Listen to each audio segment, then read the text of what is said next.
दोस्तों, आज की कहानी में आपका स्वागत है। लेकिन कहानी शुरू करने से पहले कमेंट करके हमें जरूर बताएं कि आप हमारी वीडियोज कहां से देख रहे हैं और वीडियो को लाइक करें और चैनल को सब्सक्राइब करना ना भूलें। आर्यन एक छोटे से गांव में अपने परिवार के साथ रहता था, जहां लोग सरल जीवन जीते थे। लेकिन गांव में एक अजीब परंपरा पिछले 40 वर्षों से चली आ रही थी। हर मंगलवार कुछ सुंदर और जवान लड़कियों को गांव की प्रभावशाली महिला सविता देवी की हवेली में भेजा जाता था। लोगों का विश्वास था वहां आने वाला एक चमत्कारी बाबा उन लड़कियों को आशीर्वाद देता है और उसके बाद उनके परिवार की किस्मत बदल जाती है। कई परिवारों की आर्थिक स्थिति सचमुच सुधरती दिखाई देती थी, इसलिए किसी ने कभी इस प्रथा पर सवाल नहीं उठाया। आर्यन भी बचपन से यह सब देखता आया था, लेकिन जैसे जैसे वो बड़ा हुआ उसके मन में संदेह पैदा होने लगा कि आखिर हवेली के अंदर ऐसा क्या होता है जिसके बारे में कोई खुलकर बात नहीं करता। एक दिन उसकी छोटी बहन खुशी का नाम भी उन लड़कियों में शामिल हो गया जिन्हें हवेली भेजा जाना था। खुशी घर की सबसे चंचल और हंसमुख लड़की थी, लेकिन जब वह अगली सुबह हवेली से लौटी तो पूरी तरह बदल चुकी थी। उसके चेहरे की चमक गायब थी, उसकी आंखों में डर था और वह किसी भी सवाल का जवाब देने से बचती थी।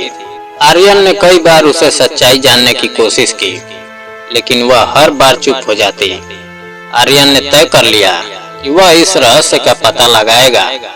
उसने घर वालों से झूठ कहा कि वह शहर नौकरी करने जा रहा है, लेकिन वास्तव में उसने अपना हुलिया बदल लिया और सविता देवी की हवेली में मजदूर बनकर काम मांग लिया।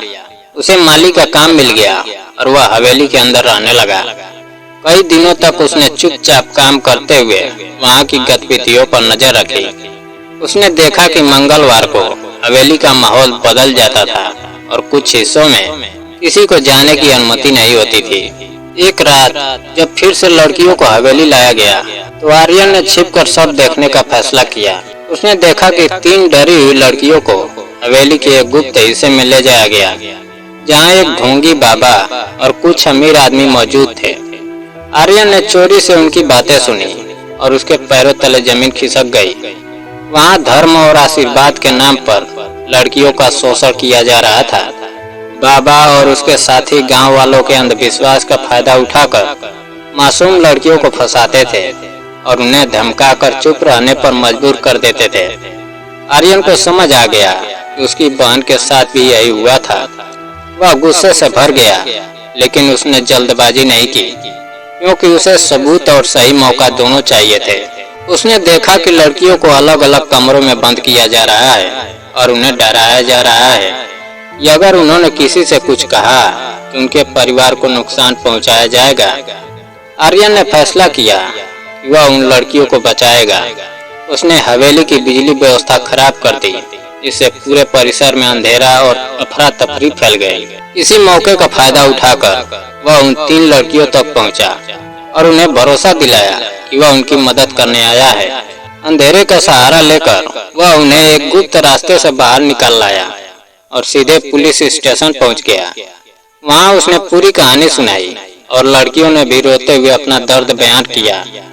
पुलिस ने तुरंत कार्रवाई की और उसी रात हवेली पर छापा मार दिया। हवेली की तलाशी में कई ऐसे सबूत मिले जिनसे यह साबित हो गया कि वर्षों से वहां अपराध का घिनौना खेल चल रहा था। ढोंगी बाबा, सविता देवी, उसका बेटा विजय और उनके कई साथी गिरफ्तार कर लिए गए, जबकि कुछ लोग भाग निकले। लेकिन बाद में पुलिस ने उन्हें भी पकड़ लिया। जब गांव वालों को सच्चाई पता चली तो वे स्तब्ध रह गए। जिन लोगों पर उन्होंने वर्षों तक भरोसा किया था, वही उनकी बेटियों की जिंदगी बर्बाद कर रहे थे। कई माता पिता पछतावे में रो पड़े और अपनी बेटियों से माफी मांगने लगे। मामला अदालत तक पहुंचा, जहां पीड़ित लड़कियों ने साहस के साथ गवाही दी और आर्यन ने भी जो कुछ देखा था वह सच सच बताया। अदालत ने सभी आरोपियों को दोषी मानते हुए कठोर सजा सुनाई और पीड़ित लड़कियों की सुरक्षा और सहायता का आदेश दिया। न्याय मिलने के बाद आर्यन को संतोष मिला कि उसने अपनी बहन और कई मासूम लड़कियों के लिए आवाज उठाई। हालांकि खुशी के मन के घाव तुरंत नहीं भर सके, लेकिन उसे यह सकून जरूर था कि उसके साथ अन्याय करने वाले लोग अब सलाखों के पीछे थे। जब सब कुछ समाप्त हो गया तो आर्यन ने अपने माता पिता को पूरी सच्चाई बताई। वे भावुक हो गए और अपने बेटे पर गर्व महसूस करने लगे।